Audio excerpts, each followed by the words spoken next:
Boom! I'll have to figure that out later. Recording started. Here we are. Yeah. Ladies and gentlemen, what's up? Welcome back. This is like the first official episode, but technically episode 2. Technically. How you doing, buddy? Well, seeing as how I just started my recording, we're doing amazing. Good morning. At least you're not ladies and gentlemen. 25 minutes in to the No. the recording where you know, unprofessional podcaster first episode, semi-professional this episode. Yeah, there you go. Ladies and gentlemen, boys and girls, good morning, good evening, good afternoon, whatever time it is where you are. Welcome to the official episode 1 of Hero Hour Escape from Reality. Hell yeah. Hell I am yeah. that Doug dude. He is Browns. I'm Browns. Hi. What's going on, everybody? We got a lot to talk about, dude. Lot. Dude, there's so many things that came out. We got Obi-Wan Kenobi. We got So right. The Boys, Miss Marvel, fucking, we got Adam. Black Adam's. I still didn't see that trailer, dude. Oh, you didn't? I'm slacking, bro. Bro, I think he's one of my favorite DC villains. Is he? Yeah. I thought he was like a hero and a villain, though. Or is he just So- an asshole all the time?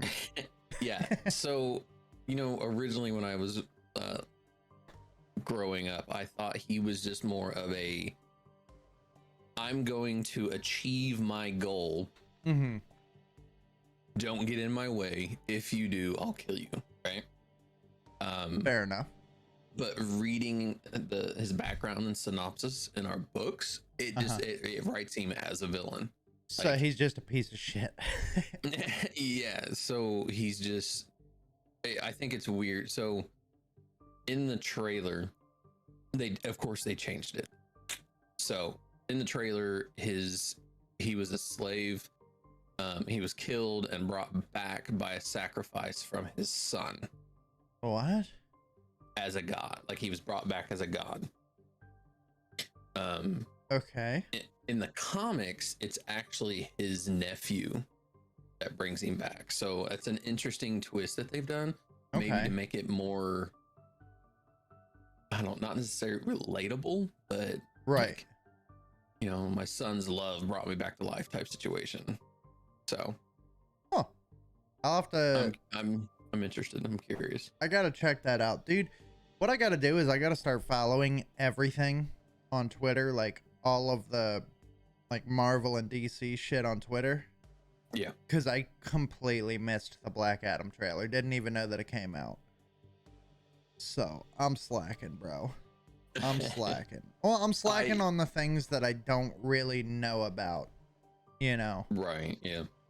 But dude, there's a lot going on in the entertainment world with video games and like superhero video games and shit like that. We got Midnight Suns coming out. We got Bro, that looks interesting. Have you seen the gameplay? I've seen bits for and it? pieces of it. What confuses me is it's like it's like a role-playing game, but it's a turn-based role-playing game. Yeah. Each excuse character me. has like a card, Okay. like cards, like it's like you have a deck. It's kind of like Yu-Gi-Oh almost. Oh. So like as you're, it's a RPG, and each character has like an attack card or a defense card or something like that you play. But it's all 3D, like it's all, it's not just a side scroll or I don't know. It looks interesting. Like the characters. They look cool. The characters do look cool. Oh yeah. But what confuses me ton of them. is I read a little bit about the game, and it said that you could play as these Marvel characters. Mhm. However, you create a character called the Hunter. So like, if I could play Yeah, as the all Hunters these are characters, completely. original idea. Yeah, that was new for this game. But like, that's what confuses me. If I could play as all these Marvel characters, why the fuck would I want to create my own character? Like, you know what I mean? And the other thing that kind of throws me off a little bit is the game is made by 2K, which those of you that don't know the 2K gaming company, that is like NBA 2K, now WWE 2K. Mhm. It's their sports games. So like, how It's weird. how are they, like, can we trust them to do a superhero themed video game in a turn-based, like, that's the thing that's kind of throwing me off about this game is, yes, it's a Marvel game, but it's turn-based. You know, what kind of replayability is that going to hold? What kind of, like, is that going to be able to hold the attention of consumers for long enough? Because I mean, if you just look at games now, nobody wants to play a game like that. You know, I'm excited by the idea that it's a Marvel game, but it's a turn-based game. I haven't played a turn-based game in 15 years. There's a reason for that. If this gives you any inclination to the games that 2K has come out with, right? So they did Civilization. Okay. They did all the Civilizations. They also did BioShock. Okay. As well as Borderlands and XCOM. Okay. I mean, I love all those games, but none of those are turn-based. Correct. So then you go into, like, they've done WWE, NHL, NFL, NBA. Actually, I don't think they did any NFL. No, they didn't do NFL. NFL is Madden. Yeah, so they've got WWE, NBA, and NFL, or shit, NHL, sorry. Okay. That's the sports that they do. But then, like I said, golf also. Borderlands, XCOM, Civilization. So they also did Tina's Wonderland, or Tiny Tina's. Okay. I didn't play that, so I have no... Neither did I, but I did play Borderlands 1 through 3.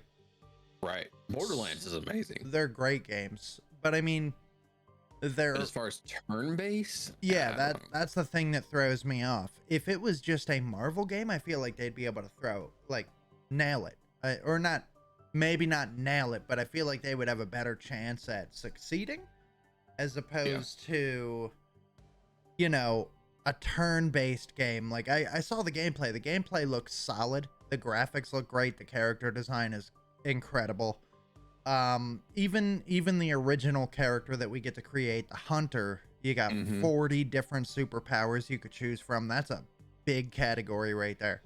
40 different superpowers that you could choose from, different designs. You can create your character. I mean, it looks like a solid game. The thing that's throwing me off and makes me not want to spend the money is the turn-based, because I'm all about Marvel. I want to play it. You're mixing the new, what was it?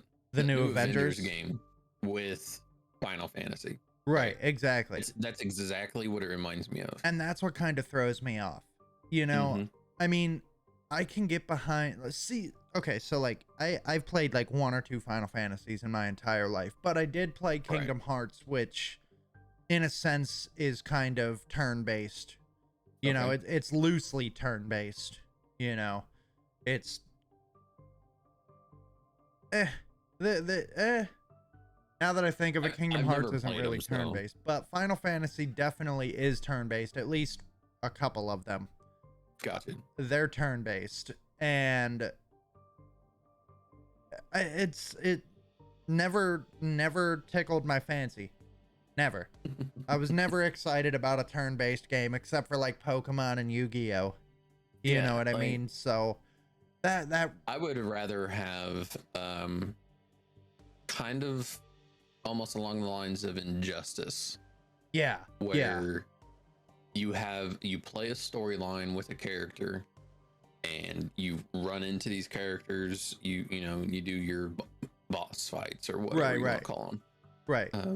See, I can get behind that. Yeah, I mean, I feel like that would be a really cool version of that. But I don't know. I guess here's the thing about Midnight Suns that kind of holds my attention though, is all of these cool characters that we really, aside from Spider-Man, all of these cool characters that we don't really get to see in video games anymore, or I should say that we don't get to play as in video games. Yeah. So, I mean, getting to play as Wolverine again, getting to play as Doctor Strange, Ghost Rider, fucking getting to play not as... just any Ghost Rider, too. The Robbie Reyes version. Yeah. So getting to be able to play as those characters, I feel like is going to be a lot of fun. It's going to be interesting.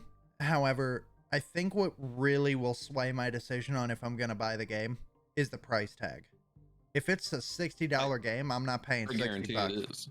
I guarantee it is. It most likely is because it's a Marvel property, and I will bet not it's more than spend that, to be honest, because if you look at game prices now, they're all $70. Like, even like not even physical versions, just the digital version of games have increased. What they used to be $59.99 or something like that for years, and then they're like, oh, new gen console $70. Like, why? Well, I mean, it's always been that way, dude. If you remember with the PlayStation 1 and the PlayStation 2, a brand new video game was $29.99. Yeah, $20-$30. And with extra content, a brand new video game was $39.99. And then when the PS3 came out, all games were $39.99. And then the expensive version of a game was $50 or $60. And then with the PS4 and the Xbox One, it was $59.99. And now it's $69.99. So, I mean, with every generational gap, it's just increased, and I think that's because of the technology that they're putting into these consoles. They got to make up for how much it's costing them in order to balance it out. I don't know. I don't create consoles, so I mean, it could just be, you know, the market as well. What I'm excited for in the gaming world, man, is Spider-Man coming to PC. I am over the moon excited for that. And, you know, I'm a PlayStation guy. I've had every PlayStation since they've come out. PlayStation 1 all the way through 4. You know, I can't get my hands on a PS5. I mean, I was a Sony, like, diehard Sony guy. Not 100%. That I didn't like Xbox. It was just, you know, I not started, but like the first time I remember having a console was and I still have it. That's what I streamed on, you know, all my classic games. I still have my original gray PlayStation 1. Hell yeah. And so I grew up with that, and then it was like, oh, PlayStation 2, PlayStation 3, PlayStation 4, PSP. Like, the PSP was trash, but I had one. But there were some golden games on the PSP, bro. The one PSP game that I loved was Death Junior. Do you remember that game? Death Junior. I think you play as the Grim Reaper's son. Yeah. He's got a tiny scythe. Those games were sick. But okay. Here's the thing. I've been seeing a lot of shit on Twitter about people losing their shit about Spider-Man coming to the PC. And here's the thing. They're saying, oh, it's no longer exclusive, this and that, blah, blah, blah, blah, blah. Cry me a fucking river. Here's the thing. Okay. Here's the thing. Oh, sorry. I looked up Death Junior. Yeah. I do remember playing that. Dude, Death I didn't play it Junior on was the PSP, jam. but I do remember playing. That game was the jam. I think I played it on Wii. Oh, okay. I didn't even know it came out on the Wii. Yeah. Yep. But here's the thing about Sony dabbling with the PC world, right? Excuse me, I have to burp. Excuse me. Bless you. So, thank you. Shit. So, so everybody's losing their mind. Oh, it shouldn't be on the PC. It's not an exclusive game anymore. They told us that this is our game, you know. I saw a video of a guy sawing his PlayStation in half because Spider-Man is no longer an exclusive. Jesus, dude, that's... Let me explain to everybody in the world right now. Because Spider-Man is on PC now, or coming to PC, you sawing your PlayStation in half benefits nobody. It is actually an inconvenience to you because here's the deal. I'm gonna break this down for you people out there. You bought the Gonna be real console. with you. You spent your hard-earned money on the console. You spent your hard-earned money on the Spider-Man video game. You destroying your PlayStation 4 not only does nothing for you, but it also doesn't hurt Sony because guess what? Sony's not looking. They already got your money.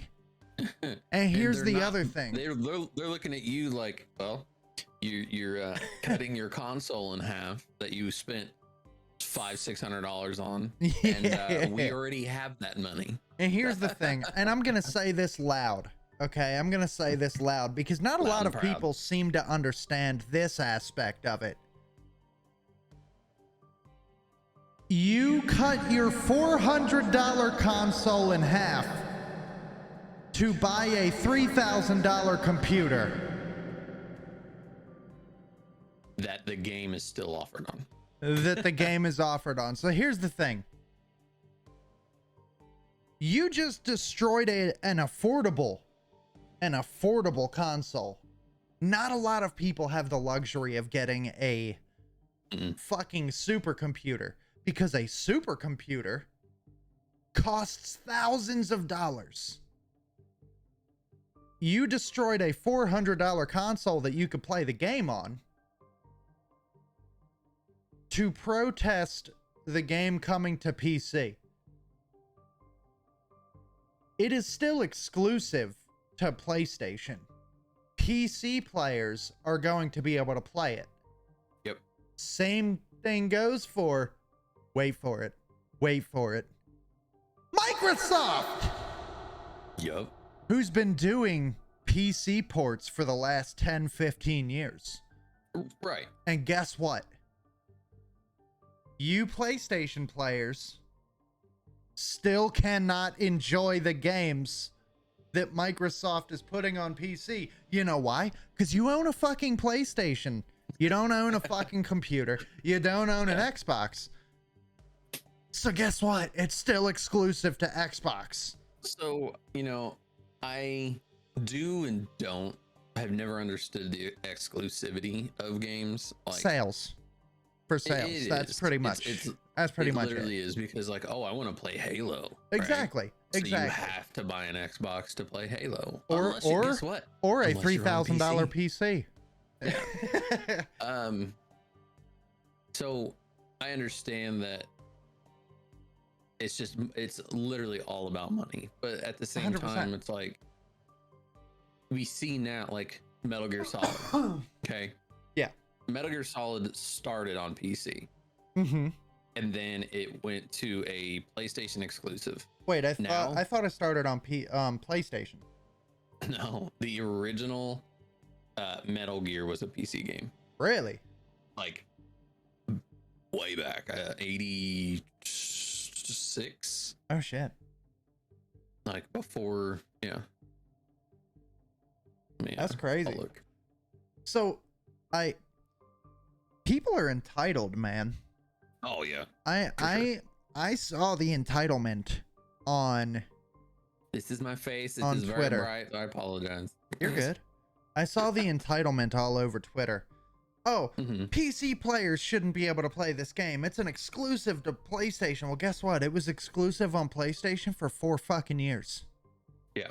Miles Morales was exclusive on PlayStation for 2 fucking years. Why shouldn't somebody that owns a PC be allowed to play the game? If Sony is porting it, if Sony wants to dive into the PC realm and port some of their exclusive titles again that Xbox players still can't play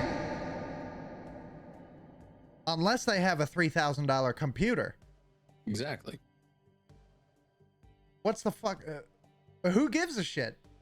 It's not hurting you. You've already enjoyed the game. Let the people that own a PC enjoy the game. That's my whole thing. I've wanted the Spider-Man game to be on PC for years now because I want people to enjoy the game. Shit, I wouldn't even care if it was on Xbox. I want people to enjoy the game. It's a phenomenal game. It's a masterpiece. I am going to be purchasing it all over again to 100% it all over again. What you said. I mean, I don't give a shit if more people get to enjoy the game. That's the thing. I want people to enjoy a game. Would I have liked to play Halo or Gears of War if I didn't have an Xbox and I was only, because I had both growing up. I was fortunate enough to be able to have both an Xbox and a PlayStation. Yeah. So I got to enjoy the exclusives on both parties, you know. But I mean, who gives a shit? Really? Does it hurt you? No. It doesn't hurt you. You got to enjoy the game. So why can't somebody else enjoy the game that never got to play the game? You know, it's a 4-year-old game. That's the other thing. It's 4 years old. It's a weird mindset for people. Like, it really is. It's not even your game. You didn't even make it. Yours.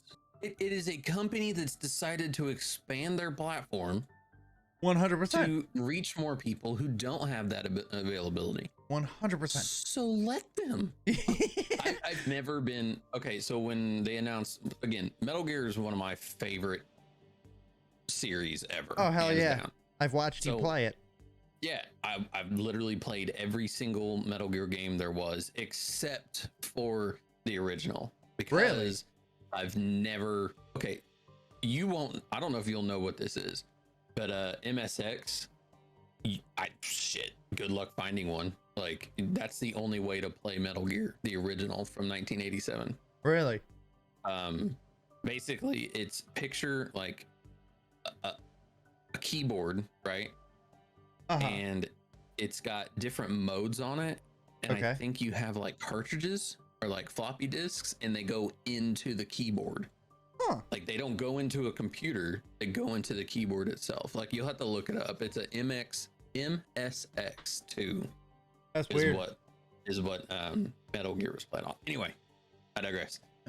When they announced that it was no longer a PlayStation exclusive, I'm not gonna lie, I felt some sort of way, because I was like, that's my shit. That's my game, right? Right. But at the same time, it's not mine. Yeah. I have no stock in it, so do what you want to do. Exactly. And that's just the point that I'm trying to get across. It ain't your fucking game. It's not hurting you. You got to enjoy the game exclusively for 4 years. Yeah. Shut up and let other people play the game. Like, let people enjoy the game. If you enjoyed it, let other people enjoy it. That's all I got to say about that. Yeah. But nah, I'm over the moon excited for that. I didn't play Spider-Man until recently, actually. Oh, really? Like, yeah, because it was one of those. Because all of my friends that a friend group that I used to have, they all played Xbox. Right. So I got an Xbox, and my PlayStation kind of got, pushed off to the side. Right. And it was there. I played it every once in a while, but I happened to find a copy of Spider-Man at like Kohl's, like the most random of places. The fuck? Because they have that like little electronic section. Uh-huh. And it was on sale for like $10, I think. What the fuck? Right. That's crazy. Bet, I'll buy that. Let's get it. We end up having to get it for free because we had like points or whatever. Right. But, so I ended up playing it, and dude, I binged it. Oh, dude, it was so good. Through that game. It is such a good game. Like, I'm, all the different costumes that you get, and all the different suits, and all the interactions with all the different characters and stuff. It's so good. Like, oh my God, I want to play Miles because that one was so good. Yeah, I never got to play it. I played Miles for all of about 30 minutes. And then you asked me to hop onto Warzone, and I never touched Miles again. Yeah. Like, it's because, I mean, when I got my PC, when I got the PC, the PlayStation disappeared, bro. Like the PlayStation, I ended up selling my PlayStation to GameStop because it sat there for 7 months without being played. And then I got Miles Morales, played it for a little bit. And then again, everybody like you and a bunch of other people were asking me to play Warzone. Yeah. And I was like, all right, I guess Miles is off the table, you know, and I never came back to it. So, I mean, I definitely want to get into it. The only console I think I've ever gotten rid of is a Wii. And it's for good reason. Like, yeah, oh yeah, 100%. To be honest, there's not a whole lot of Wii specific games that I would play. So right. See, I never got into the Wii. I always thought it was a stupid console. The last Nintendo console that I really, really loved was the GameCube. Oh, dude, I've never owned a GameCube. Hands and I would down, love to have one. the greatest Nintendo, in my opinion. But that's because I never had a Nintendo 64. I was gonna say I'll throw the 64 in there because I think that's kind of the coup de grace there. I never had a 64, so the GameCube is the love of my life in terms of the Nintendo world. I loved the GameCube. That shit was fire. But yeah, I mean the 64, I've heard nothing but great things about the 64, so I'll take your word for it.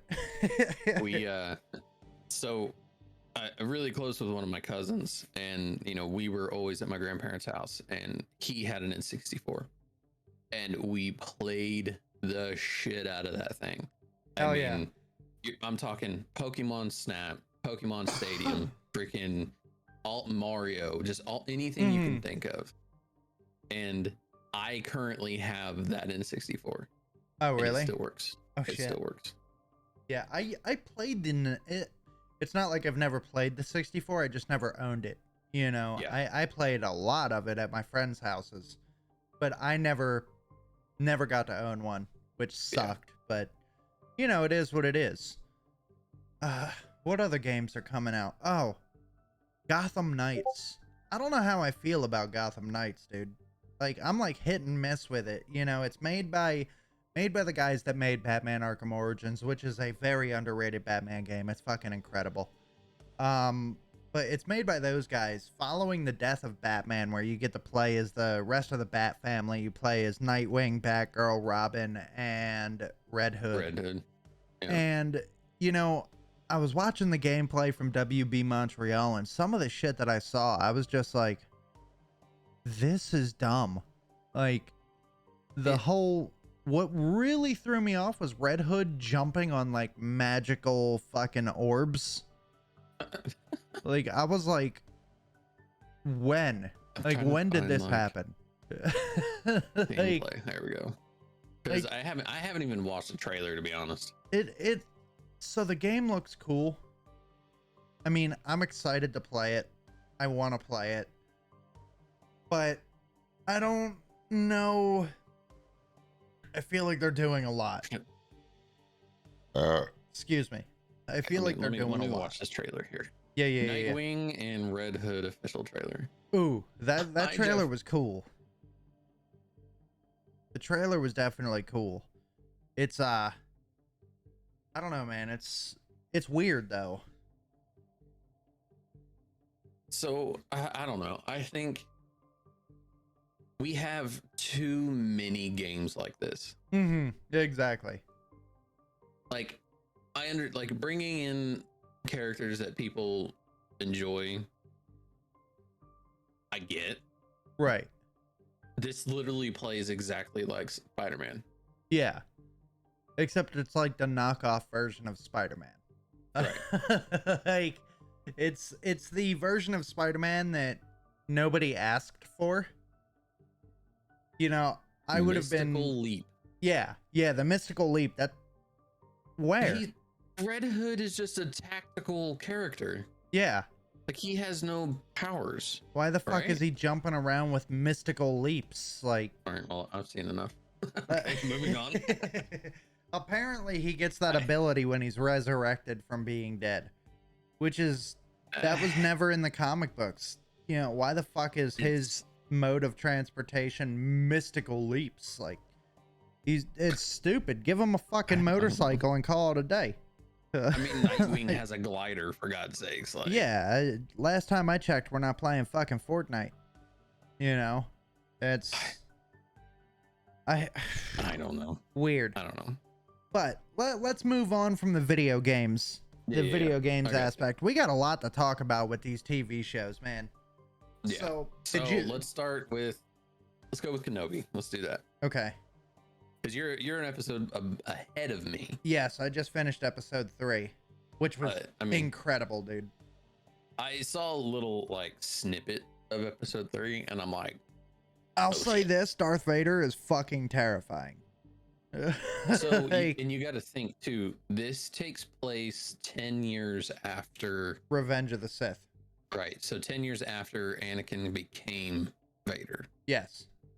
So he's still pretty angry. He's still very angry. I mean, he, throughout the entire Star Wars collective, he's been a very vindictive character. 100%. Sith. Like, not only is he a Sith, dark side, right? He's a very vindictive character. He's all about like, oh, well, you wronged me. Yeah, exactly. So, like, you made me angry, so now I'm gonna choke you to death. Yeah, this is the first time we see those two characters interact since, and this cannot be a spoiler. If it is, wow. This is the first time we've seen these two characters interact since the events of Revenge burned alive, and basically. Yeah. So I was gonna catch up on it, dude. I was so busy. Yeah, I woke up early. I saw a little snippet of what happens, and I'm like, yeah. Oh. I woke up early this morning, so instead of sitting around doing nothing for 2 hours, I had breakfast, and while I ate breakfast, I just watched I watched episode 3 of the show, and dude, it was, like you said, this is the first time that Anakin and Obi-Wan have come face to face since what happened in Revenge of the Sith, where Anakin got burned alive and got turned into part cyborg. And I will tell you this: Anakin is still extremely fucking angry, and I'm not gonna spoil anything for you, but he puts Obi-Wan into a very similar situation. A ringer. Yeah. Oh yeah. And you got to think too that they've been searching for the Jedi. So like the Jedi are lost at this point. Either there are none or they're all underground hiding because of everything that happened.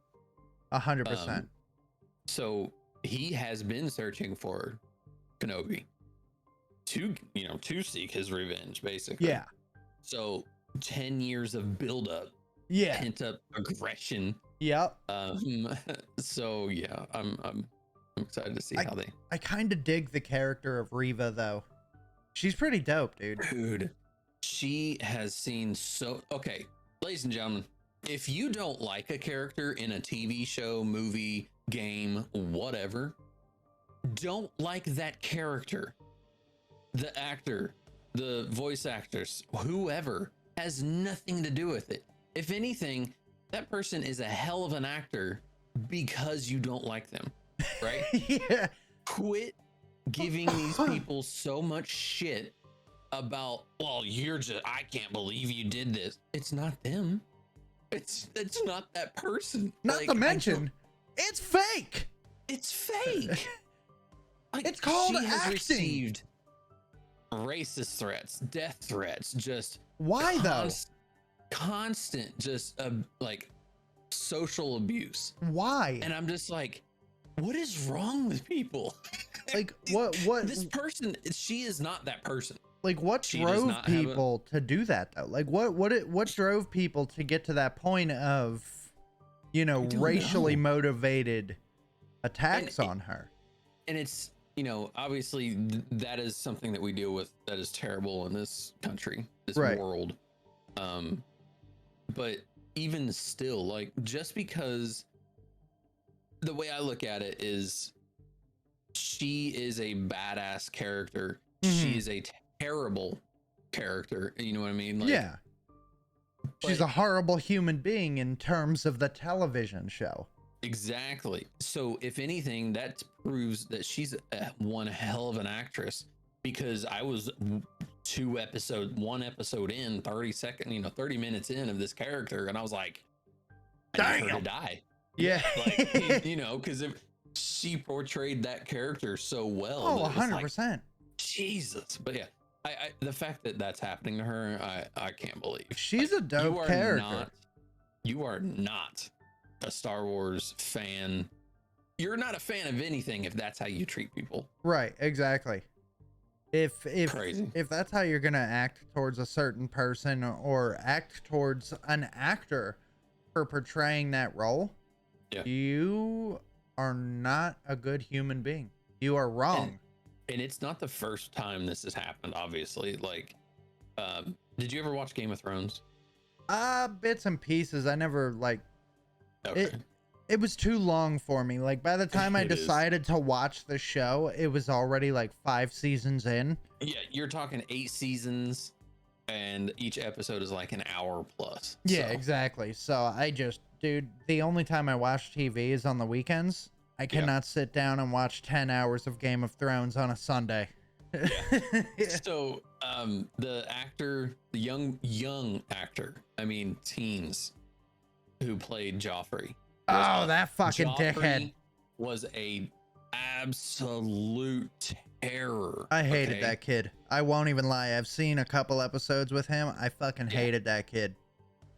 That actor quit acting. Really? Because he received so much backlash from fans. What the fuck? Because he was portraying that character. Jesus Christ. I don't understand it. Well, here's what I don't get is, like, you've got characters like Darth Vader. You've got characters like Anakin Skywalker that killed an entire temple of children. We have memes about it. Killed a temple of children. And Hayden Christensen didn't get death threats. He didn't get he didn't get screamed at off of the fucking platform of acting. I mean, it's crazy. What the fuck is wrong with people? I don't know. He murdered children in a film. Cold blood. With a lightsaber. Literally. You know, they felt it. Murdered kids. Murdered kids. And nobody lost their shit at that. Everybody was like, yeah, that's what a Sith would do. And now you got the actress, the actress playing Reva. You got the kid playing asshole Joffrey. Why are we like this? Like, what happened? What happened in the world to where people are fucked up? I mean, look at Anthony Starr, the guy that plays Homelander. He's not getting death threats, and that motherfucker has done some sick shit. That boy's rough. Dude, that show's fucking crazy. But we're still on Kenobi. We're getting to the boys. We're still on Kenobi. So I was really excited that, you know, he's been out of the game for 10 years, right? So he hasn't shown any of his powers. Only one family knows who he is. Hasn't touched a lightsaber. Hasn't touched a lightsaber, hasn't used the Force, nothing, right? So then Leia goes up. Okay, spoiler. If you haven't watched it yet. I need a spoiler button. We need like on our Go XLRs, we need one of the like dan. Like we need one of those on the sampler. Okay, so spoiler. He goes to find Leia, right? And he shows up, and of course she doesn't trust him. She doesn't know who the hell he is. Yeah, she's never met this man a day in her life. Well, a day when he took Anakin to his uncle when she was a baby. And then took Leia to So, you know, he hasn't used the Force. He hasn't done anything. So the entire time you're watching him literally just be a human being trying to track down Leia. And then for the first time when she falls, he uses the Force, and you can tell that he uses so much energy to he used every ounce of energy in his fucking body.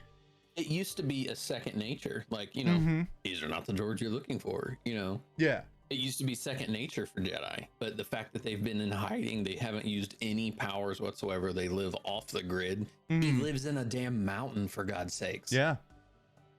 And he buys shit from, what are they called?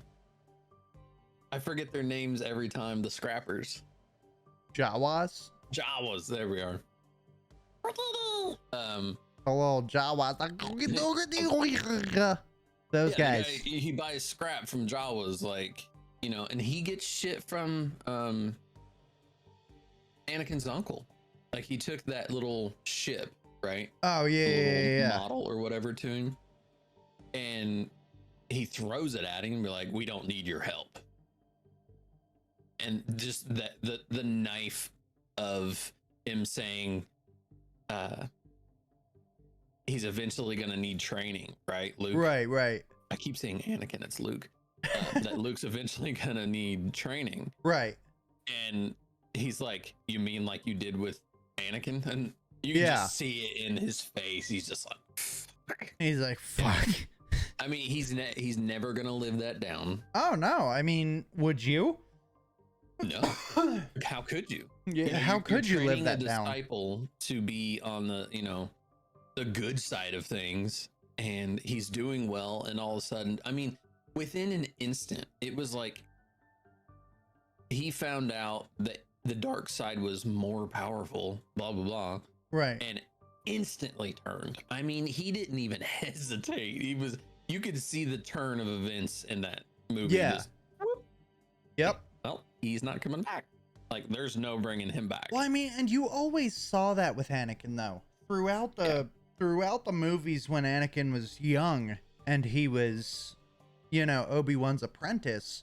He was very rebellious. He didn't like to listen to what his master told him. Kid. Exactly. Yeah. You he knew. Was a teenage kid that should have never been introduced into it. 100%. And you knew that he didn't like being told no. Yeah. You know, in a lot of the scenes in those films, whenever Obi-Wan said no, you could see how angry Anakin got. Anakin felt like he wasn't trusted. He felt like Obi-Wan didn't trust him enough to take on a certain task or a certain mission, or, you know, he didn't think that he was ready enough to do something or whatever. You could see the anger building up in Anakin, and Obi-Wan was so focused on trying to do things the right way instead of treating him like a human being. And, you know, he was trying to follow the code of the Jedi, and Anakin was rebellious towards everything that he did. I mean, he stole that fucking taxi, for God's sake. He wanted power. Yeah. He wasn't worried about being, it's probably never said, but I don't think he was ever worried about being a Jedi. He just wanted power. Oh, yeah. Yeah, And he was very impatient. That was literally what caused him to switch over so quickly. 100%. Darth Sidious offered him power. Or no, it was the Emperor. Palpatine. Yeah, Palpatine. Palpatine was like, I can show you power you've never experienced. Exactly. Like, okay, bet. Cool. I'm on it. Let's get it. Do it. Like, and it was game over from that. No hesitation whatsoever. Yeah, it was game over from that point on. You know, there was no need for any other explanation. It was, you can give me power? Cool. You got me. You know, like, but we need you to murder this temple of children. Bet on it. Dead. Fucking murdered a bunch of children. You are the chosen one. I thought it was kind of odd in Kenobi. So, like, he goes out in the desert, finds both sabers, right?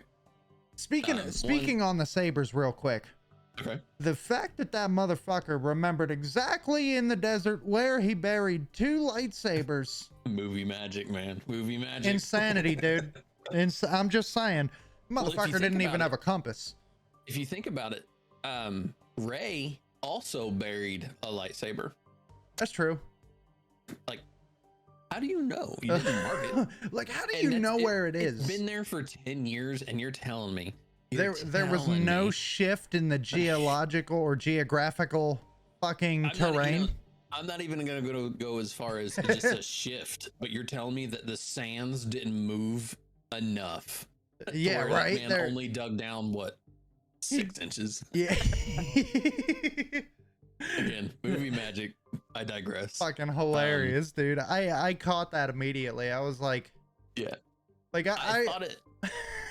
I thought it a bit odd. Like, so he got the lightsabers, and then he goes to get on the ship to go find Leia, right? And the conductor or whatever, she's like, "Are you coming? Like, what are you doing?" Yeah. You know? And you can tell he's contemplating it. And then he walks through, and then he like flashes his lightsaber. I'm like, yeah, what was that about? You have been hiding for 10 years. And now you're just like but here's the other thing. There was 2 lightsabers in there. Where did the other lightsaber go? He only had one on his hip. He had his on his hip. The other one was Anakin's. Oh, it was Anakin's? I believe so. Yeah. Well, so I think he uses Qui-Gon's now. Yeah. If I'm not mistaken. And the other one was Anakin's. I could be wrong, but I think that's what they I'd have to look at the actual sabers. Like, see, I'm a fan of Star Wars, but I'm not like diehard into it. I don't know what everyone's lightsaber looks like. Yeah, I exactly. know, like, a few. Exactly. Like, I'm not like so into the world of Star Wars that I know everything about it. So like I have to look shit up, and I fumble my way through a conversation with Star Wars because I'm like, I've seen all the movies. I've seen 3 episodes of Kenobi. Yeah. The Mandalorian, I saw almost every episode of the first season, and I just couldn't get into it. Video. I couldn't get into The Mandalorian. I don't know what it was. Really? I think it was just because it was such a slow burn, dude. It was fucking boring. It was kind of slow. For me, it was boring. You know, I know a lot of people that loved it, absolutely loved it. But for me, it was just like, ugh, and just, ugh. I don't want YouTube. I want. But so far, digging Obi-Wan Kenobi. I love that. I love the show so far. Yeah, I like it. It's pretty cool. It's a pretty good show. Pretty good show. I'm excited to see where it goes. Corvax looks fucking killer. Part of me, I'm not gonna lie, dude. Part of me believes that Reva might shift a little bit towards the good side at the end. I don't know why. You think she's so extreme that she'll realize. I think something might happen where she like comes to the realization that she has gone way too far into things. And so you haven't seen episode 3, and episode 3, she starts shifting even further into the dark side. Oh, I bet. Now I'm not going to tell you what, but it has to do with Darth Vader. But that's all I'm gonna say. It has to do. You can tell her whole motive has to do with Vader because she has some sort of complex. 100%. 100%. But I feel like eventually she's gonna realize that like maybe she's gone too far, and she has to kind of reel it back in. And she may not go to the light side, but she may like be in the middle, like a gray Jedi. Mm-hmm. You know, like she may be like in the middle of things, like, I do what I want. If you get in my way, I'll hurt you. But other than that, I'll try to help, kind of deal. Yeah. Who knows though? But I don't know. It's a good show so far. I think it's been good. Yeah. Yeah, I'm digging it so far. I think the only reason I didn't like Boba, like I watched all of Boba Fett, or the Book of Boba, was because we didn't have that iconic Boba. Right. Like he's been through the Sarlacc pit. He's been recouping this, that, and the other, and now he's kind of like a monk. Yeah, that's like fucking dumb. He basically he'll fight, but the Bubba we grew up with he didn't care. He's like, Yeah. oh, you looked at me wrong. Like, Yeah. Pew, pew. I haven't watched the Book of Boba Fett either. Like there's some things that I want to watch and some things I don't want to watch involving Star Wars, and I'm just like, those two were the two that I'm just like, I could go with or without them. Yeah. You know what I mean? But all right.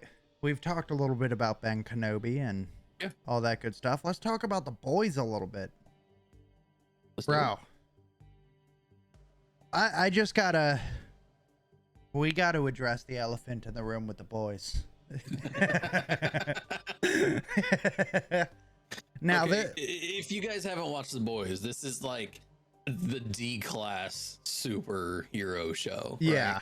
Like they're just, it's these people that they're owned by corporate. They're owned by corporate. They're puppets.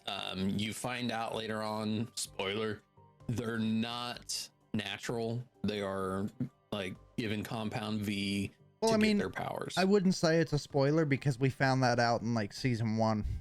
Fair, but I'm just like, if you've never watched it. Well, if you've never watched it, that's your own damn fault.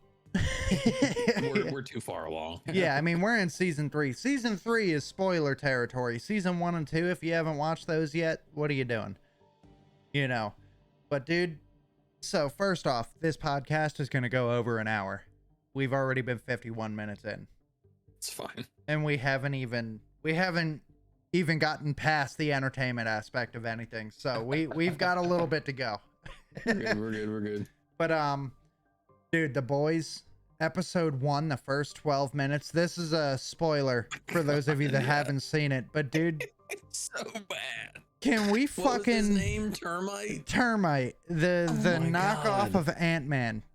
So just terrible.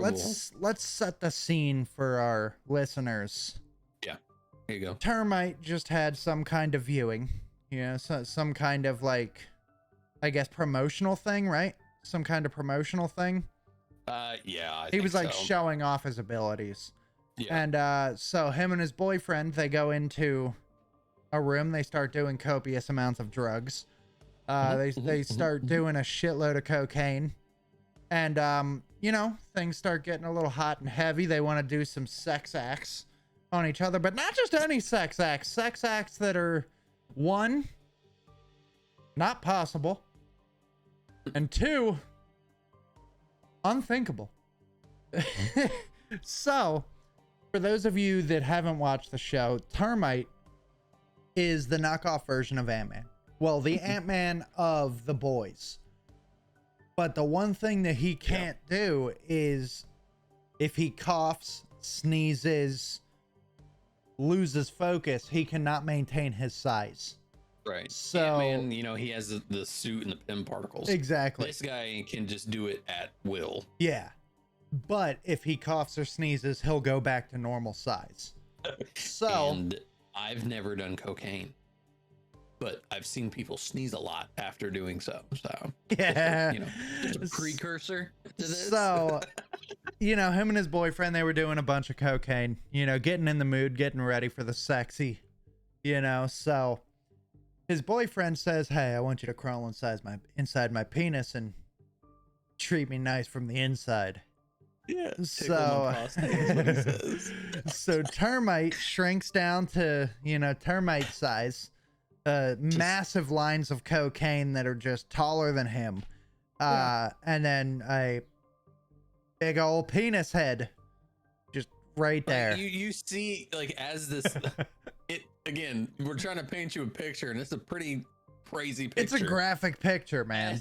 As Termite is shrinking and walking around, right? He's got an up view of this guy, and you can see him like fiddling, right? And you're like, please don't tell me. Don't like, don't tell me. Why do we need this? We don't need this. And yeah, you see Termite like walking around the coke and stuff, and there's like, it's towering, and then it just it's just a dickhead, big old penis head. And it was graphic, just the way that he crawled inside of the dude's mushroom tip. Like it Oh was my graphic, God. dude. Like you heard like Just- the as he was like crawling I inside. can't. Dude, it was fucking horrifying to watch. Horrifying. But it gets worse. Oh yeah, you It said gets worse. what really freaked me out was like at one point he was stuck in the guy's penis hole, Mm-hmm. and you just see his feet like this.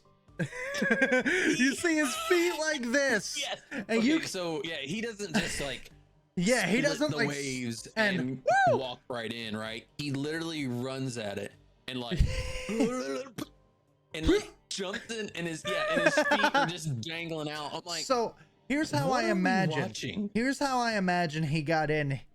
Like, I'm just gonna paint the picture because I have to because we didn't see it. You know, I'm just imagining like feet like this. Yeah. He just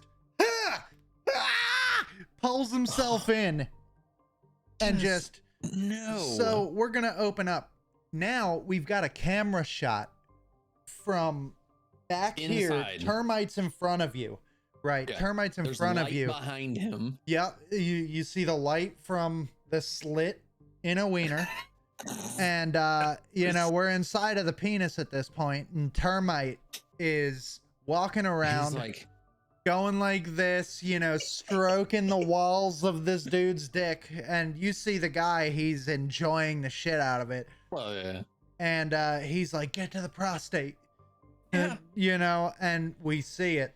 We see Termite about to sneeze, just Yeah, he stops himself, holding He's like, on "All right, to the bet." walls of this man's junk. And then it happens. He sneezes, He goes full-on back sneezes. to size, rips this dude Instantly. in half, blood And he's just laying everywhere, Blood guts pouring everywhere. all over the fucking floor. And then About that time, Frenchie, Frenchie comes in. Frenchie He's and like, Kamiko come in like, holy shit. Frenchie literally goes, I didn't see anything. Tries to leave. I didn't And see they- nothing. Yeah, Frenchie tries to leave, and Termite's like, no. And they end up like in this little scuffle. Butcher ends up catching him and puts him in a bag of Coke. And just shakes him And up. just shakes the crap out of it. Dude. And he's like, That was probably the most graphic thing we've ever seen. So in the first season, so I've noticed they always do something absolutely insane, like something so Mind-blowing, insane that like you're like, holy shit, that just fucking happened. yeah. What happened in season 1? I forgot. Oh, the dolphin. The dolphin. The dolphin with the deep. He's talking about fucking the dolphin. The dolphin's like hitting him with sex sound waves, and he slams on the brakes. The dolphin flies out the windshield and fucking explodes. Yeah. Brutal. I was Yeah. like, it can't get worse than this. Season 2 happens. Big ass whale. They Whale, drive yep. a fucking boat right through the whale. I was like, Like a nothing can get beached worse whale, than this. mind you. A The beached The whale. whale is beached and it's dead. Yep. And Well, they're chasing it was somebody down. alive, and then Well, it yeah. died when they drove a fucking boat through it. Yeah, they were chasing somebody, The and they deep. literally take a speedboat straight into this thing's gut, Fucking and they had to insane. crawl out. So I was like, okay, it can't get worse than this. It did. Come It got season worse. 3, They upped the ante. a man dies from the penis in, Just- out. and they let him go. Yeah, right? They Like, let Termite go to get like some D-list, like no name characters to like. 'Cause fucking crazy. the whole ploy behind this is that Butcher and his team, the boys, are working for Huey and the yeah. What's her name? what's it called?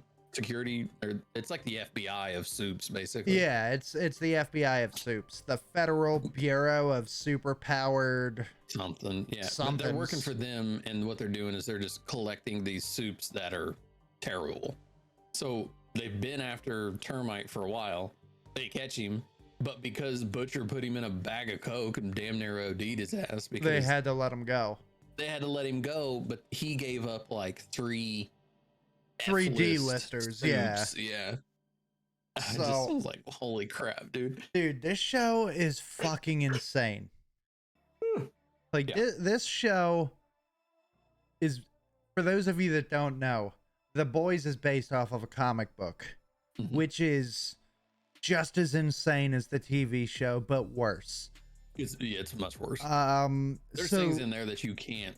oh, 100%. Literally cannot put on TV. Dude, there's characters that they said that they could never put on the show because of how brutal they are. One of which is Tech Knight, which is the billionaire. He's basically the Batman character, of the basically. boys, but his big issue is he gets horny when he sees things, and he'll fuck anything. I remember he was in a therapy session in the comics, and he fucked a cup of burning hot coffee, and Okay.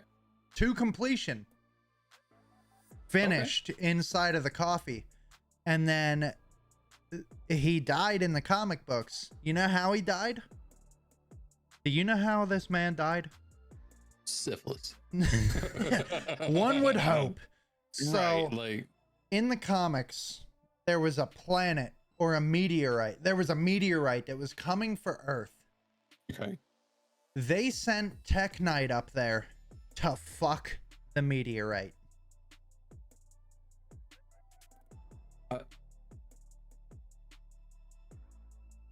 Is this some weird Armageddon shit?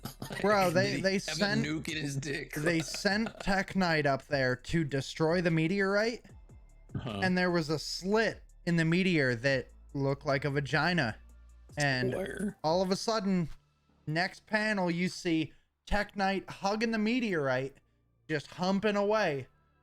Oh my god. Busts I a nut. swear. The meteorite explodes and he dies. Like the We most did it, Gracie. the most insane shit I've ever seen. But the TV show, It's up there.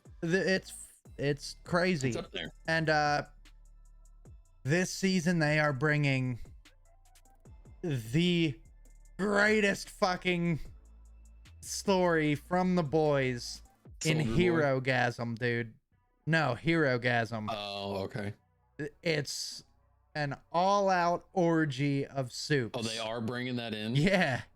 Oh my That's god. episode 6. Episode 6 is called Hero-gasm. Jesus. And so you haven't watched the new episode of The Boys, and I can't Not tell yet, you no. I cannot tell you what happens in it. So we're gonna leave that out. We're talking up to episode 3, and that's it. Yeah.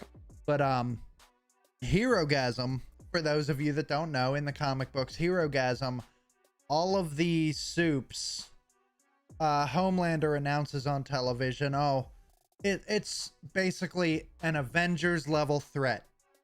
For those of you that are in the Marvel or DC Justice League level threat, all of the soups are getting together to fight this massive Thanos level threat, and they all have to band together. But in reality, they're all going to some corporate owned resort off the grid to have a massive fucking orgy with each other for the weekend.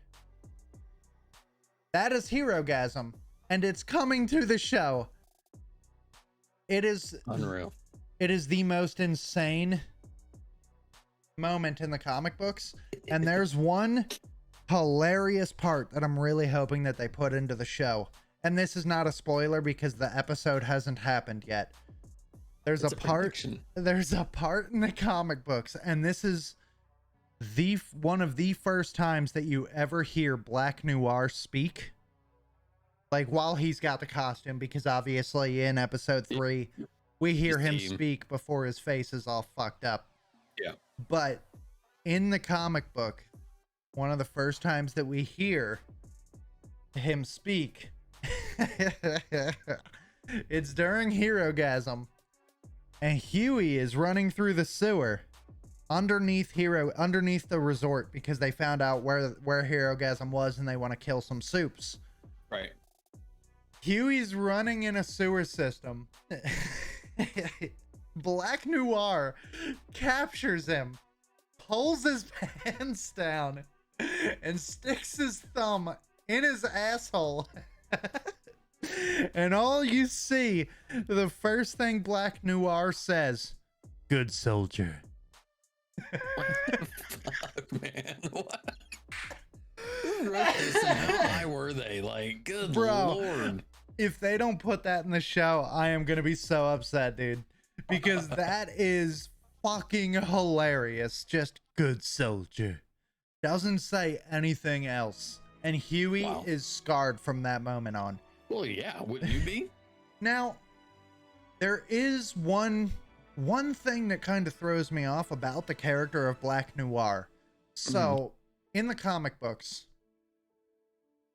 now, I wouldn't say this is a spoiler because based off of what I saw in the most recent episode, they're going a different route with what the weapon is to kill Homelander.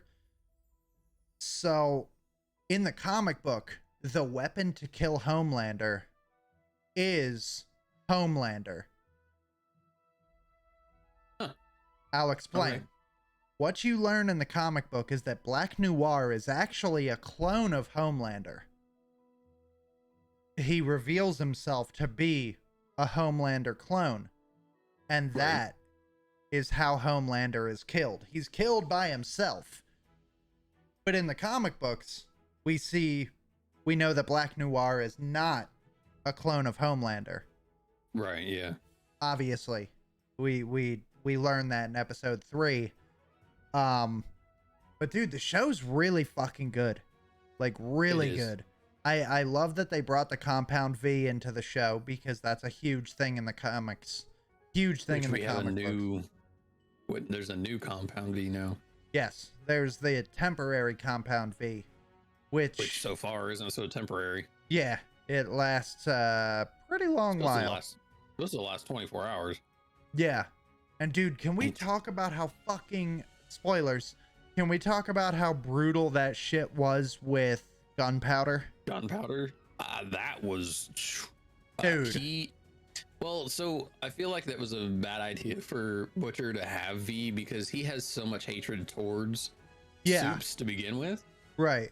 That it didn't matter what soup he went up against. And let's face it, Gunpowder isn't the best.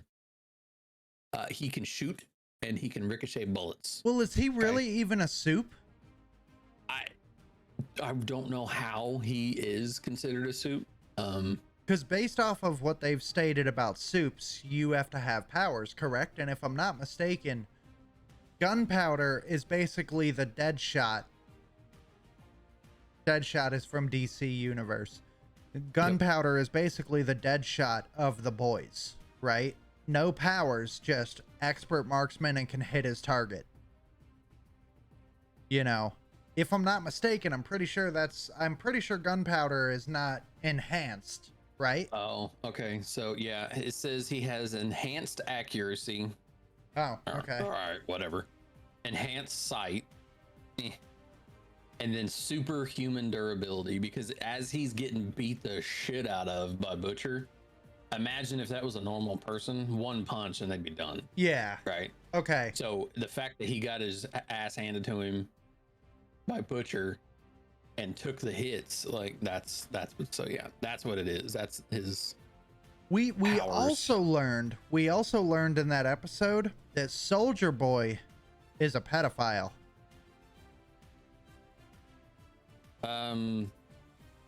Did they confirm that though, or was it just because Gunpowder said that he never touched him?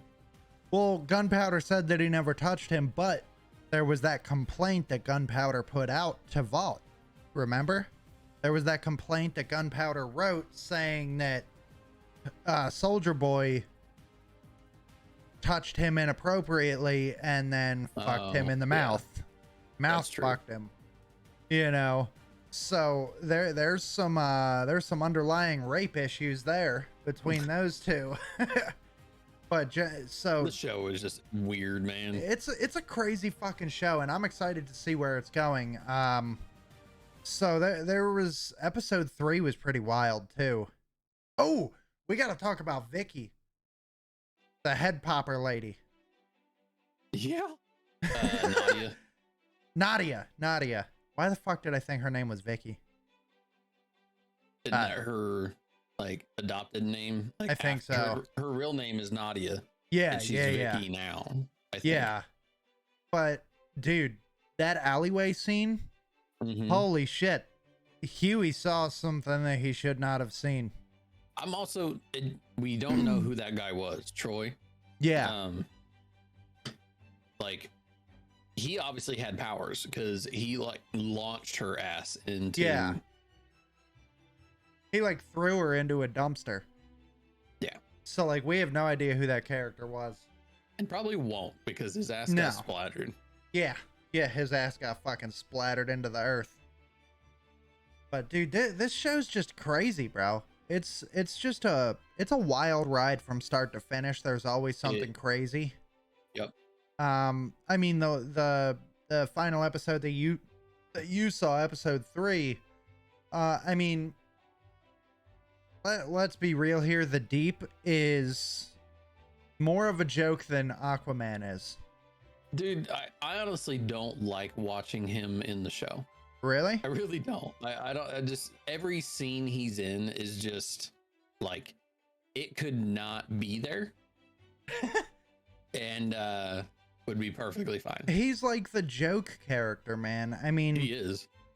So in that episode, in episode 3, I mean, like, the Deep is made, like, he's the character, like, he is written to feel bad for. Yeah. You know, like, he's the character that, like, yeah, he did horrific shit, like, he fucking raped Starlight in the mouth. Yeah. For her entry into the 7, which Again, this show is just, it's brutal. it's out of the, yeah, it's brutal show. It's interesting. But I mean, like, he gets brought back into the 7, and you know, starts banging his girlfriend, and that fucking octopus starts putting sex waves into his head, like, weird, you gotta man. jerk me off with all your tentacles with all your like, arms, and what? she's like, all my arms. What are you Like, talking about? and then Makes him eat it. yeah, and then he has to fucking eat Timothy. Yeah. Timothy spraying. I was like, really? Like, dude, You are the joke that most people make about Aquaman. Aquaman is actually a BA character. Okay, yeah, like, as much shit as people give him, he's still a the fucking Deep- pussy. the Deep is just worthless. The Like, Deep is the joke that Aquaman is supposed to be. Yes. Craziness. Fucking disgusting, dude. Like, but it's, I don't understand. Homelander's crazy though, man. Homelander is fucking going bananas. Like, he's like, you know, institutionally insane. messed up. Yeah, like, he is, dude. He gets worse as soon as he finds out that Stormfront is dead and he's trying to talk that chick off the roof. Oh my god. She's like, I don't want to, I don't want to. I don't want to do this anymore. Yeah, he's like, I'm not asking you. Yeah, I'm telling you. I'm not asking you what you want to do. I'm telling you what you're gonna do. It's like, what? Yep. And then just pushes her off the fucking edge, dude. Holy shit. Like, that was like my first indication that, like, I mean, we all knew that Homelander was fucked up, but like, when he pushed that girl off of the ledge and she didn't want to die anymore, like, that's how I was like, okay, he's gone. Like, this motherfucker's crazy. And I will tell you this about episode 4. Yes, he is getting a lot worse. He is getting way worse. He's been getting worse. Like, he's just, you see certain things that throughout the entire series where you're like, this dude is not okay. Yeah, he's getting a lot worse. He's a very scary character, and there's actually a couple moments in episode 4. Again, I won't spoil it for you. There's a couple moments in episode 4 where he shows just how intimidating he can be. Yeah. without I mean, actually everyone's doing scared of him. anything. Yeah. Yeah, everyone's scared shitless of him. Like, A-trained, can't do anything. He can't run, or his heart's gonna explode now. Yeah.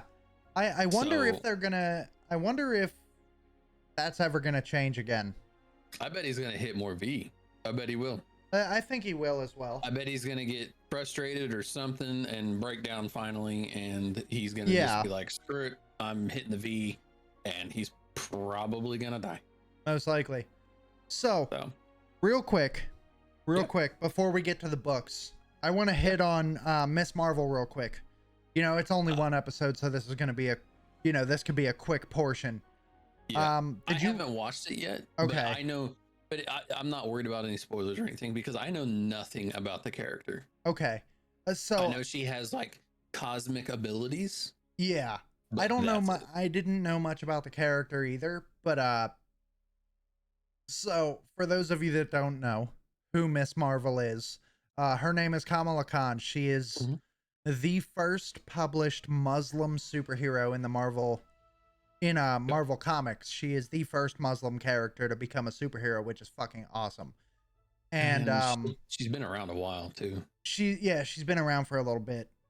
And Miss Marvel, her powers include kind of like what Mr. Fantastic is, with the ability to stretch, but it's all cosmic. You Mhm. know, like, so it's pretty cool. I don't really know how to explain the character. She is obsessed with Captain Marvel, and that's where her name come from, at least in the show. That's where her name's gonna come from. She's Miss Marvel. So she's a pretty cool character. The first episode, a little bit slow going, but like, again, this is an origin story because not a lot of people know who the character is, so we get to learn a little bit more about the character there, which I'm pretty Right. excited about. I like the direction that they took. So I will say this because I'm not going to spoil it for you. Well, I mean, it's kind of a spoiler, but like, it's kind of a predictable spoiler, I should say. Gotcha. In the end of the episode, she does become Miss Marvel. Well, yeah. They're not going to drag it out. You know, Yeah. Well, at that's the end good. of the episode, she does become Miss Marvel. I won't tell you how. I won't tell you what turns her into Miss Marvel. It's a pretty cool thing. I think it's going to be exciting. 1977, Was when she was created. first appearance. Nice. So yeah, that's all I got to say about Miss Marvel because it was only one episode. So, you know, we'll dive more into that once an episode or two comes out. So now in this Oh, wait, segment, hold on. I what? take that back. So the Kamala Khan Miss Marvel, because there's been 4 different iterations of it. Oh, okay. Let's see. If I'm not mistaken- Khan first appeared August 2013. Okay, yeah, that makes more sense. Pakistani American. Yes. So, which I think is amazing. Yeah, it's pretty That's cool. always It's yeah. pretty fucking cool. I'm excited to see what they do with her. Diversity of characters that we have and that they've included in comics. 100%. Awesome. I love it. All right, so we're getting in. I've got the DC book today. I've got the Marvel book. So first, So- we're gonna do an educational where we choose a random character, no page number assigned, just whatever character we land on and we think is cool, and could use a little bit more education for people, whether they know the character or they don't know the character. So we're just gonna go through and we're just gonna find a character, and then we're gonna, we're Do a gonna. mash. Yeah, we're gonna do a matchup. So, while we're There's a going lot through, of- So I noticed this. I was looking through this book the other day. I uh-huh. don't know if I wasn't reading through the Marvel book. I was on the DC book. DC has a lot of color characters, like Blue Beetle. Like, you know Oh, what I mean? yeah. Like, they have a lot of color characters, like the color and then a name. Uh-huh. They do. They do. So, I've got one. Okay. You and I know who the character is. Okay. But, obviously there's going to be people out there that know the character, but then there's going to be people that have heard of the character but don't know much about him. So, I guess I'll start off. Yeah, go for it. I'm still My digging. character is Mister Sinister. Okay. Badass character, dude. Real Yep. name, Nathaniel Essex. Occupation, he's a geneticist. Various bases of operation. 6'5", 285 pounds. Red eyes, black hair. His first appearance, Uncanny X-Men, number 221, September 1987.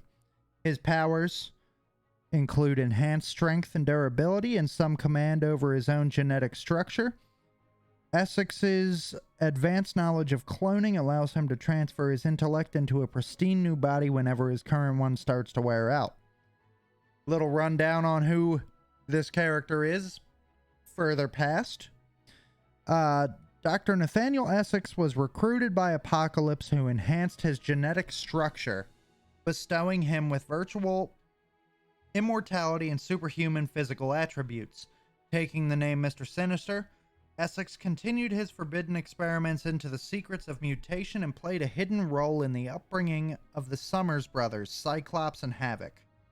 He is the guiding hand behind the Marauders, whom Sinister used to massacre the Morlocks. Sinister hoped to breed a mutant child between Cyclops and Jean Grey, so he fashioned a clone later revealed to be Madeline Pryor. Sinister reformed the Marauders to track down Hope Summers. He also tried to mix Inhumans and mutant DNA to create a powerful hybrid. The only result, a clone of Cyclops, ultimately failed and Sinister was imprisoned by S.H.I.E.L.D. He escaped and tried to acquire the body of Wolverine, but was horribly wounded by X-23. And also, 2 weeks ago, we learned that he is the one that basically created Orphan Maker. Yeah. So, Yeah. Yeah. Cool little. That's kind of why I picked him, because it kind of ties Gotcha. in with the last one. What you got? So I have a character that I've never heard of, and I guarantee you haven't either. Okay. And I like finding these characters because they're just so fun.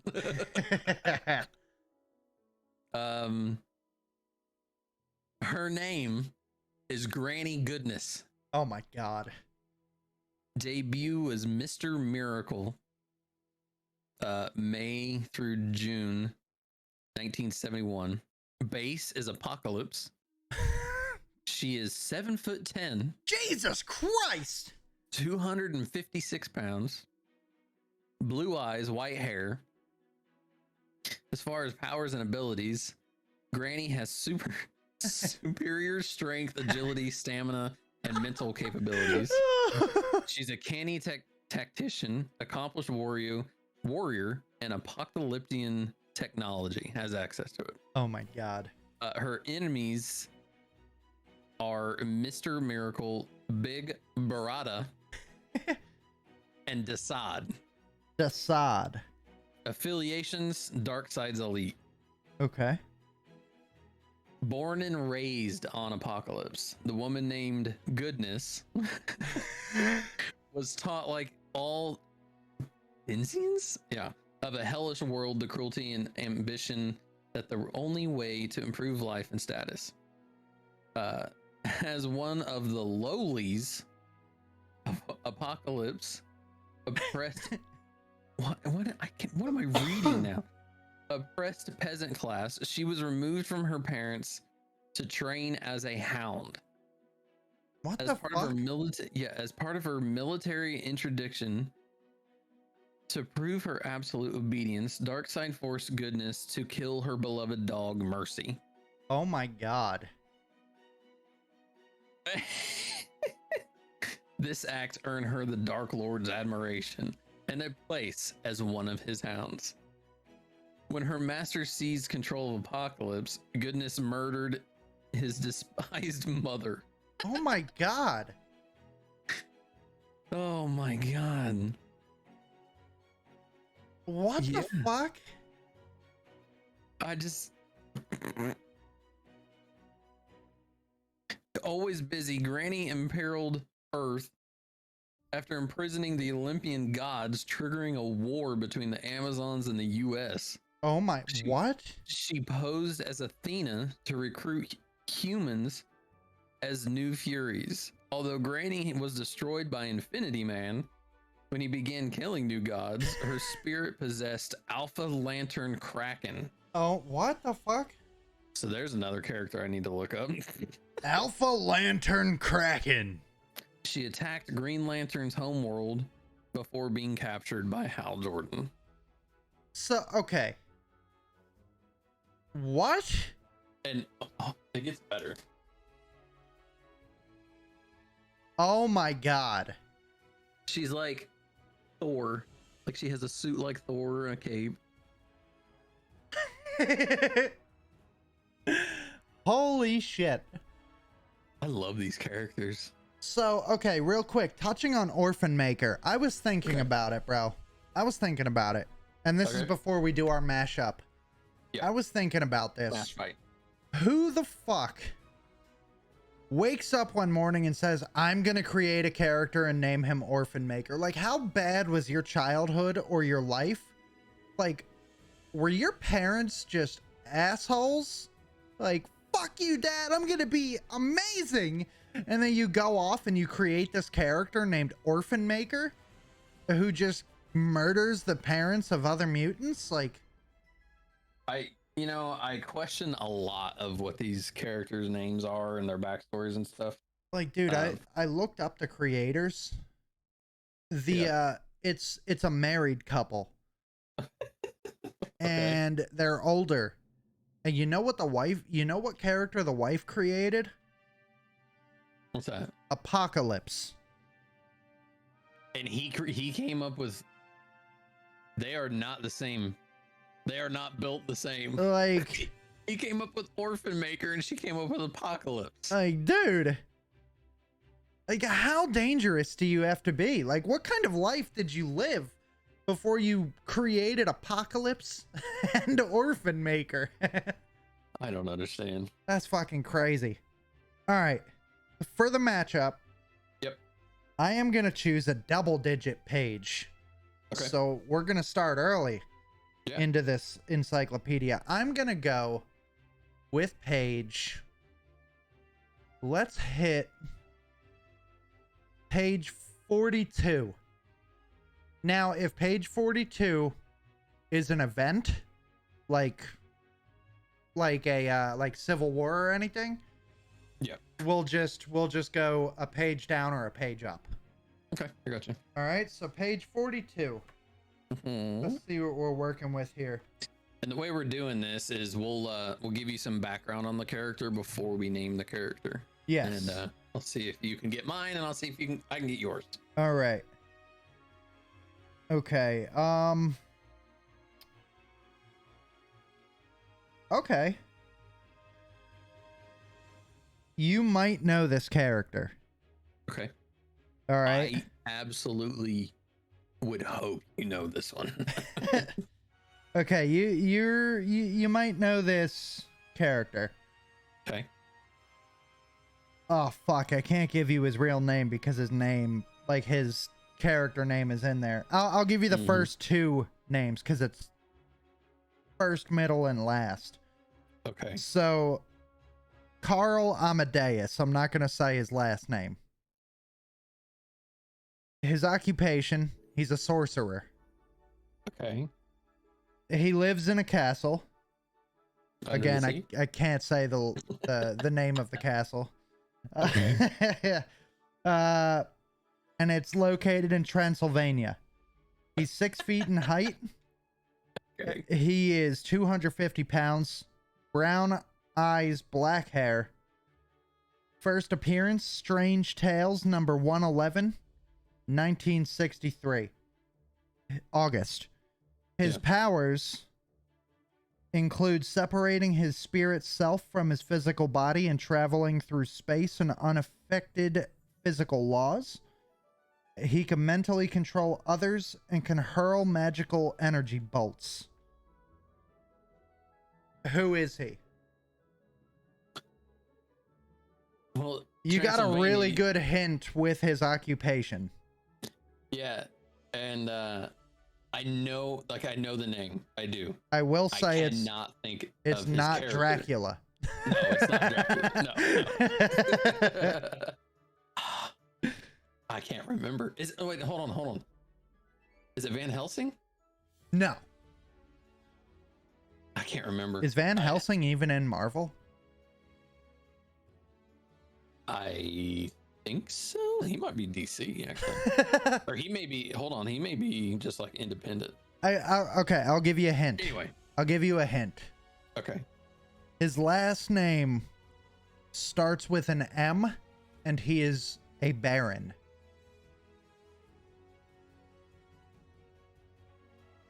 He was also in Multiverse of Madness. Mordo? Yes. Okay. Baron Mordo. Yeah. Okay, that makes sense. Okay. So, okay. wait, should we give a little bit of background, or Okay. did we do that last time? Yeah, we did. We did. Okay. I think. Go for it. Yeah, we did, because it was Johnny what's his face. And Johnny Sorrow. yeah, Johnny Sorrow. All right. So, there's a lot to read. I'm going to try to I was gonna say just kind of like pick a few bits or something. So, Baron Mordo gained interest in the occult from his grandfather, Viscount Crowler, sought out the Ancient One in Tibet, recognized the Ancient One recognized he had great potential as a sorcerer, but only motivated by power. Sent his spirit image to hypnotize the Ancient One's servant, poisoning his food, and then threatened to let the Ancient One die if he did not reveal all his knowledge of black magic. Doctor Strange intervened, with his spirit image, managed to revive the Ancient One. Mordo wanted revenge, allied himself with powerful creatures like Dormammu, Mephisto, and Satanish, plagued Strange for years. Eventually fell with incurable cancer brought on by his black magic, repented the sins on his deathbed. Past version of himself came into the present, traveled through time to rescue, when Doctor Strange traveled through time to rescue Spider-Man. He showed up in South America, kidnapped the father of M, and forced her to give her energy to cure his cancer. Became the mystical caretaker of New York during Hydra's U.S. takeover until defeated by Strange and his allies. Another time-shifted version of Mordo briefly joined the Red Hulk's offenders. Okay. So yeah, a lot more backstory than what we've even remotely seen in any of the Strange movies. Yes. Like he's just there. Yeah. And he's pissed off that everyone's, misusing the magic. So yeah, pretty much. He's not the villain that he's supposed to be. Yeah. I got you. All right, your turn, sir. Okay. So,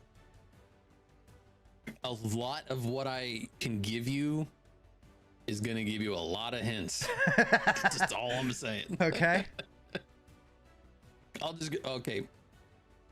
Powers and abilities. Super strength, speed, flight, invulnerability, enhanced breath, and vision capabilities. Superman. No. Bizarro. Yes.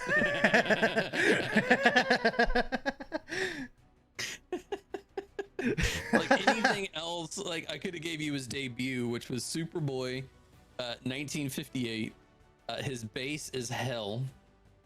Hell? He is 6'3". Hell, yeah.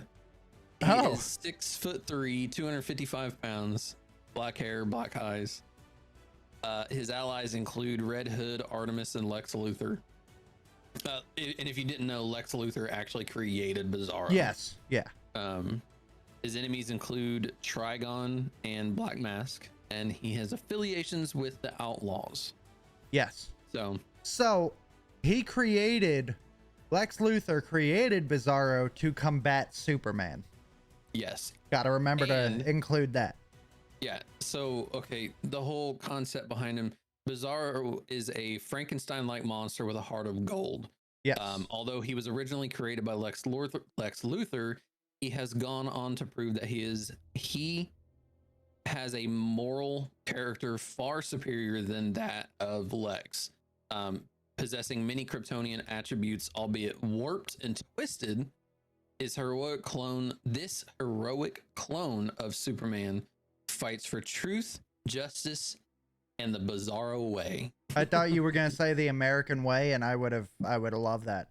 The Bizarro way. That's fucking awesome. Wanting a superhero or Superman of his own to command, Lex Luthor mapped Superman's genome and eventually found a limited success in Subject B0, a clone that would possess a full range of powers of the last son of Krypton. When Earth was conquered by the crime syndicate of Earth 3, Luthor was forced to unleash the latest experiment far too early in its development phase, approximately 5 years before the clone would have been perfect, like a perfect duplicate. This rather incoherent creature called itself Bizarro and remained loyal to Luthor until its death at the hands of Earth 3's Alexander Luthor. So yeah. All right. This is a good mashup, dude. So we've got Bizarro versus Baron Mordo. Baron Mordo. That's a really good mashup.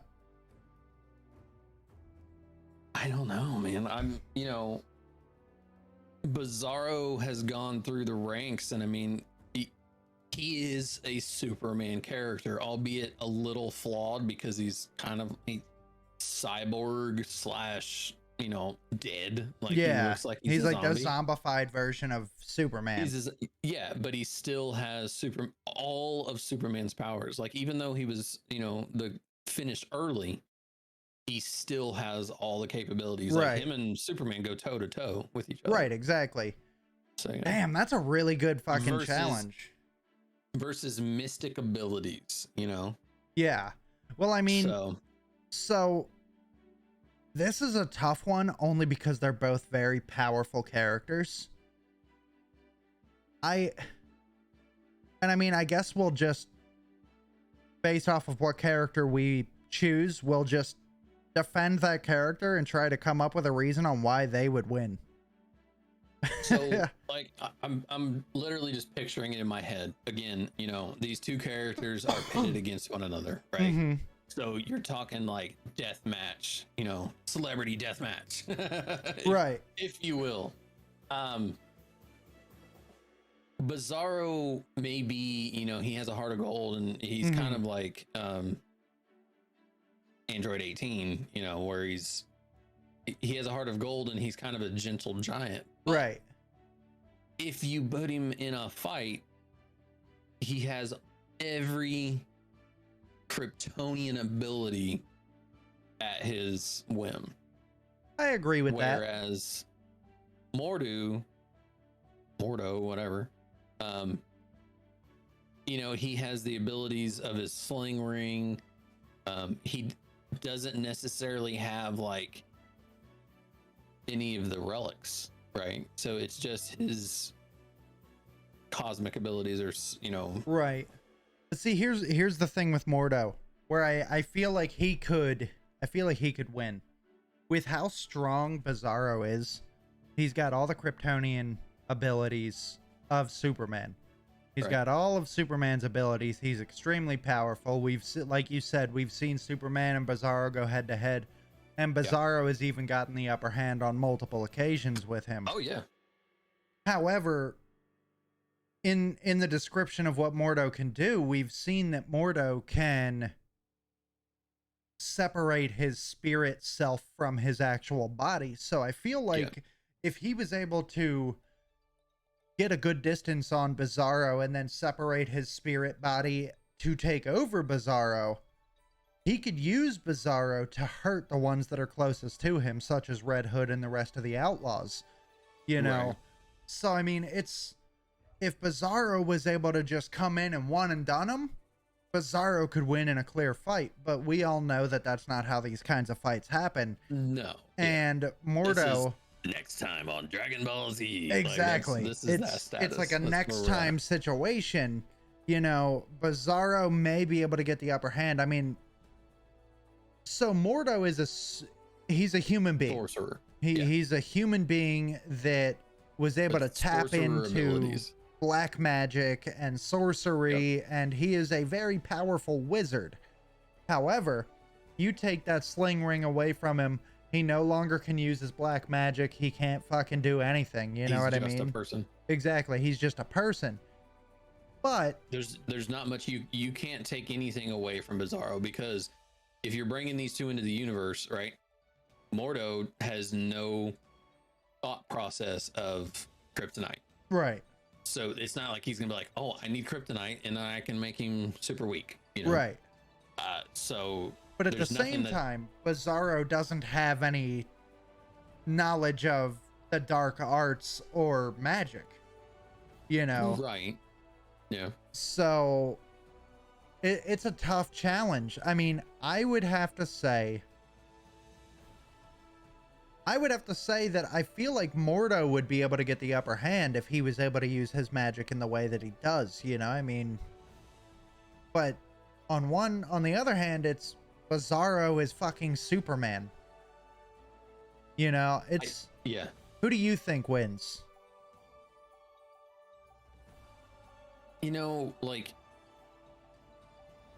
I think I have to go with Bizarro, because so he uses his only power, right, is the sling ring. Uh-huh.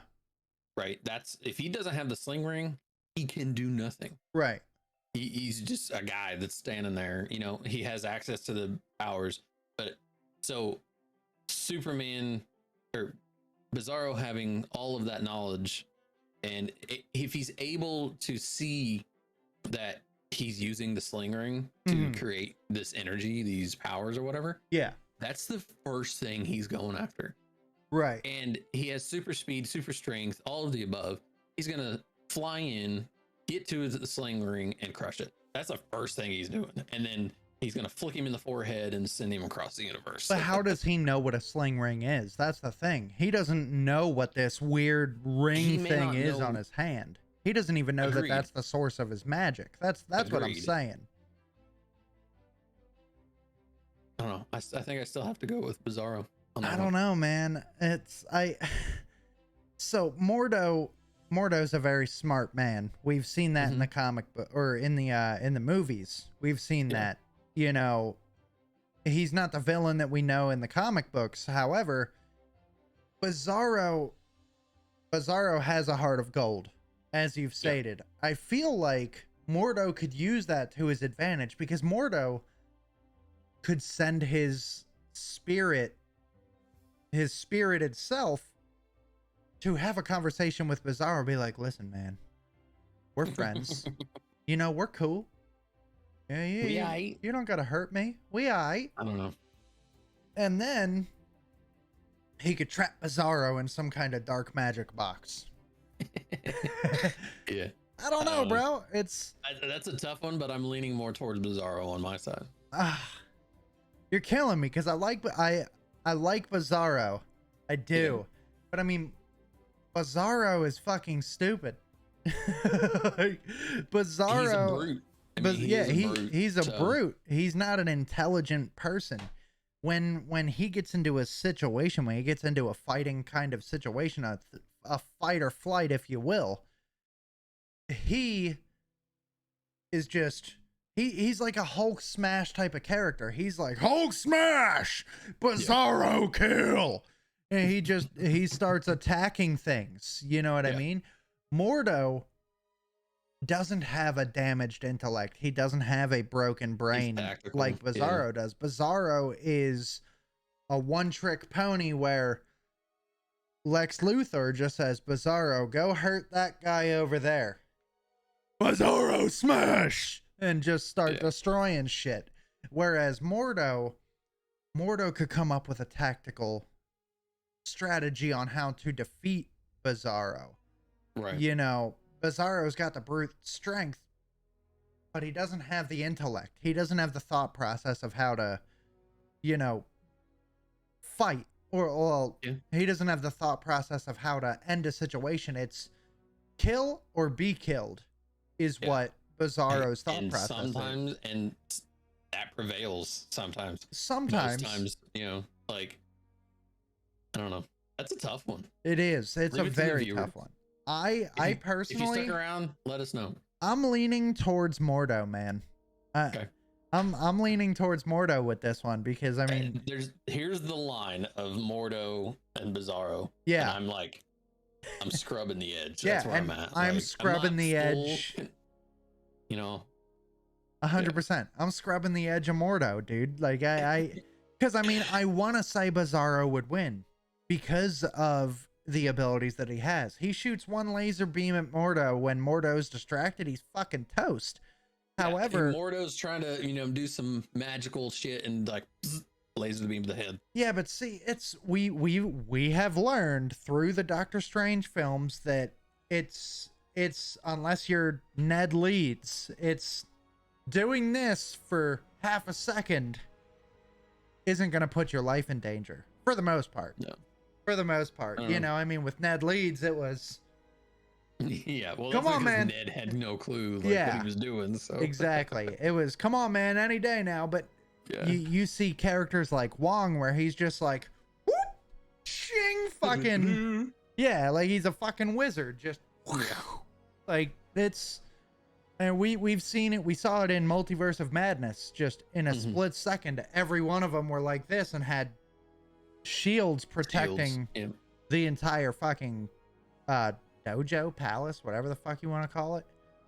So like, I don't know, man. Palace? Sanction? Yeah, the sanction, the sanctuary, whatever. Yeah. But it's I don't know, man. I'm like right on the edge with Mordo. I'm right on the edge with Mordo, but I think he would win. I think he would be able to outsmart Bizarro. That was a good one. That was a really good. That was a good mashup. That was good. I got you. So, that's gonna do it with our podcast, dude. We're almost at 2 hours. Yeah, I know. Guys, thank you so much for tuning in. There's just so many things to talk about. I know, dude. I feel like this was a pretty loaded podcast. There was a lot going on, dude. Yeah. But it was disregard, if you're watching this on YouTube or wherever, and you're not just listening to it, disregard all the mess behind me. Yeah, right? Look like a hobo. Lord. I am. But you're a cute hobo. It's all good. Like, I got the beard down. Yeah.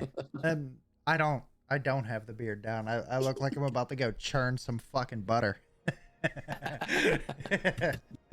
All right, guys, thank you for tuning in to Hero Hour Escape from Reality. This was our official first episode of the podcast. We are going to be doing this every other week. We're available on everything: Google, Spotify, Amazon, YouTube, Facebook. You can catch us on any one of those. We'll leave links in the descriptions for everything. It'll also be posted on Twitter. You can follow us on Twitter at Brones Gaming and at FB That Doug Dude. We're also streamers on Facebook. Again, Brones Gaming. Either one of those work. That Doug Dude. We like to play Fortnite, Call of Duty, couple other things, you know, Sea of Thieves, shit like that. So if y'all are interested in that stuff, please show some love. Hit that follow button. Come into our chat and, you know, let us know about our mashups. Yeah, man. Let us know what you think, who you think would win. Doug is live Monday through Saturday. I am live Monday through Friday, 8:30 p.m. Doug is a little earlier. I believe, what, you're 8 o'clock? 8, yeah. My normal, yeah. So if you want to check me out, right now it's Monday through Friday, 8 p.m. until I'm moving. We're moving the sanction. So yeah. After that, we'll go back to a normal schedule. So yes. So appreciate all of you guys. Have a great weekend, and we will catch you not this Sunday, but the following Sunday. Y'all are amazing. Avengers! Assemble. See you later, guys. Later.